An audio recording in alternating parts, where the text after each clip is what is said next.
kusolwa isandla semfene. Ngesikhathi ingane ebihlakaniphile ukwendlula zonke esikoleni, ishaywa izulu yashona. Mbukela-ke ngibingelele kanti engikuphathele zona kuleli hora zimi kanje.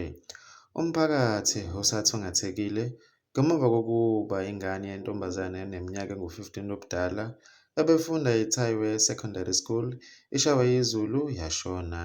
Kubikwa ukuthi le ngane kuthiwa ibihlezi iphasa ngamalengiso kuwo wonke amaklasi, iphuma unamba 1 ku-grade 9, ibehlula bonke nokuthe ngolwesithathu yashaywa izulu ibuye esikoleni emva kokuklonyeliswa ngezitifiketi zokuba uqoqoda bonke emakhanda eklasini lakhe.